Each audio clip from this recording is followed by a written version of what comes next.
Hey there, this is the very first episode of The Space Shot. This podcast and video series is going to be a daily exploration of space history, current events, and the occasional coffee talk thrown in for good measure. And no, don't worry, it won't be coffee talk with Linda. That is one of my favorite SNL bits. Each day I'll be taking you on a short, because we've all got things to do, an educational journey into what happened in space history and what's going on in space news. For the first episode on May 15th, 2017, I've got two things to cover. First up is SpaceX and their launch earlier this evening at the time of this recording of the Inmarsat 5 F4 commercial communications satellite into a geostationary transfer orbit. The Falcon 9 lifted off from Launch Complex 39A right on time and delivered its payload to a successful parking orbit a short time later. The Falcon 9 that was launched tonight was an expendable version of the launch vehicle, so there was no landing attempt, unlike earlier launches this year in which they actually landed the booster back on either the drone ship or back at LZ-1. In the next 6 to 8 weeks, SpaceX has 3 launches on the manifest. 2 of the 3 Falcon 9s that are going to be launched are going to be recovered, either back at LZ-1 or on the autonomous drone ship, Of Course I Still Love You, which will be parked out in the Atlantic along that parabolic arc that first stage takes after separating from the second stage.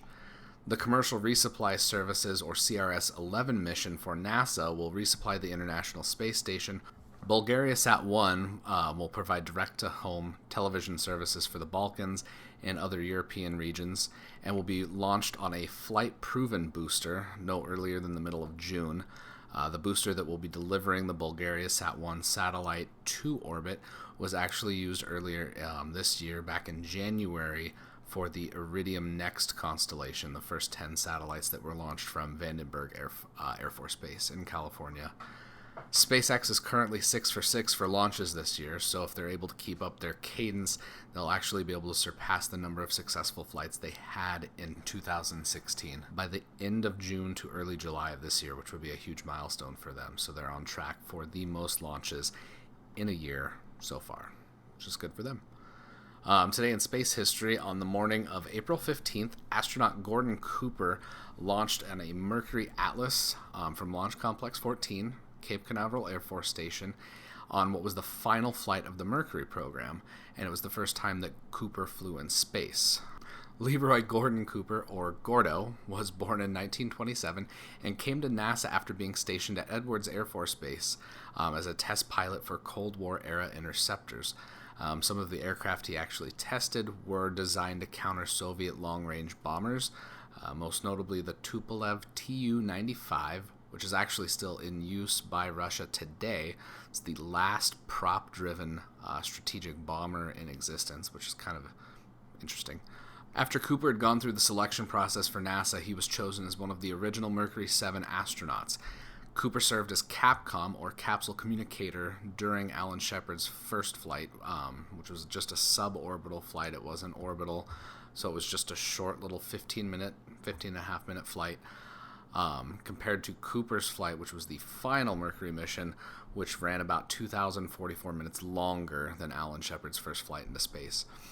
Cooper's mission completed 22 orbits and traveled roughly 546,000 statute miles and lasted 34 hours, 19 minutes, and 49 seconds. Cooper's Faith 7 capsule was modified in a few ways to allow for the Day-plus mission in Earth orbit. The removal of the periscope and other extraneous systems was able to save NASA space and weight in a very, very tiny and cramped spam in a can capsule. It's a mouthful. The extra space allowed for more fuel, the addition of a in-cabin camera. It was like a slow scan television camera that allowed him to see Cooper in flight, and then there was also extra space for consumables. Earlier Mercury missions topped out 9 hours and 13 minutes, which was the record for Wally Schirra's Sigma 7 capsule.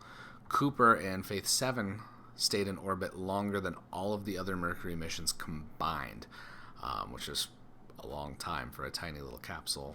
It was even longer than the first manned Gemini mission, which flew with 2 astronauts instead of the 1 that were in the Mercury capsules.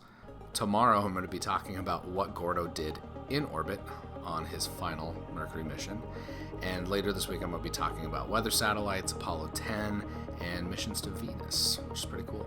Thanks for checking out the first episode of The Space Shot.